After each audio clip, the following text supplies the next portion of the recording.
नमस्कार दोस्तों, ये वीडियो मैं रात को काफ़ी लेट बना रहा हूँ 11 बजे, और कुछ बात ही ऐसी है कि मुझे वीडियो बनानी पड़ी। सरकार ने कोचिंग सेंटर्स के लिए बहुत ही कड़े नियम घोषित कर दिए हैं और ये वीडियो हर उस आदमी को देखनी चाहिए जिसके या तो बच्चे हैं या जो टीचर है। अगर आप कोचिंग चलाते हो तो आपके लिए बहुत ज़रूरी है, और अगर आपके बच्चे पढ़ते हैं कहीं कोचिंग में तो आपके लिए बहुत ज़रूरी है।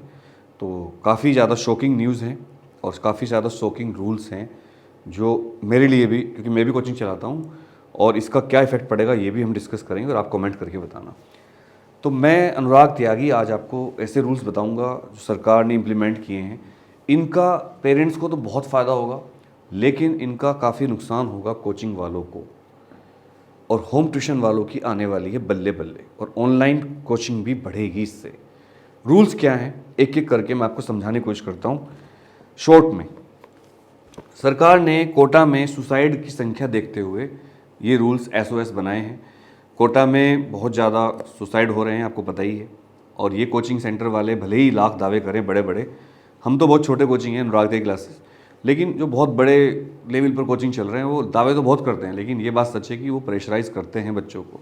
एक चूहा दौड़ चल रही थी, छोटे छोटे बच्चे कोचिंग जा रहे थे। मतलब सोचिए, बच्चा अभी 6th में भी नहीं आया, उसका एडमिशन ले रहे हैं।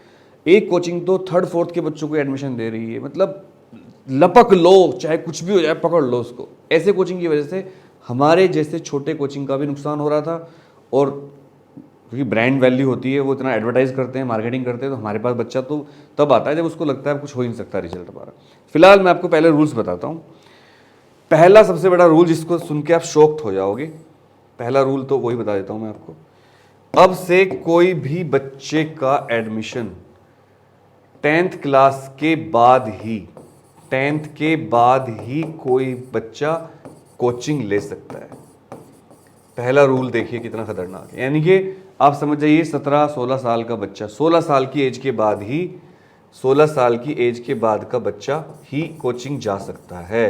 अब आप सोचिए कितने छोटे छोटे बच्चे कोचिंग में जाते थे 9th के 8th के, अब उनको आप कोचिंग में नहीं पढ़ा सकते हो।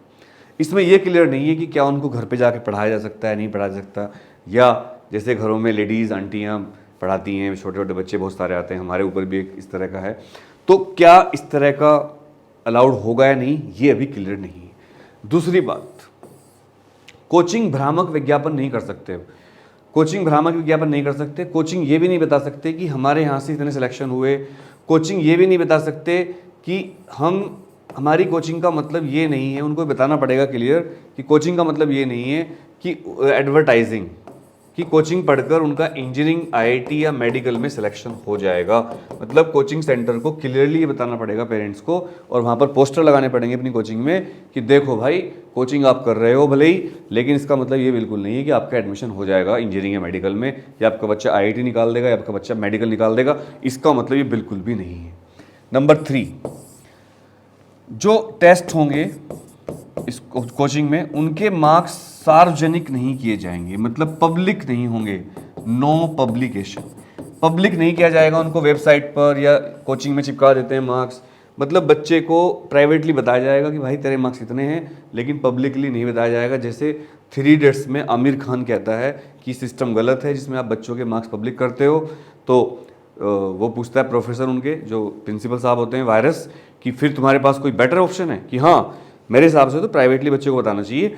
और सर अगर आपकी ब्लड रिपोर्ट आए और उसको पब्लिकली कहीं चिपका दिया जाए तो आपको अच्छा लगेगा।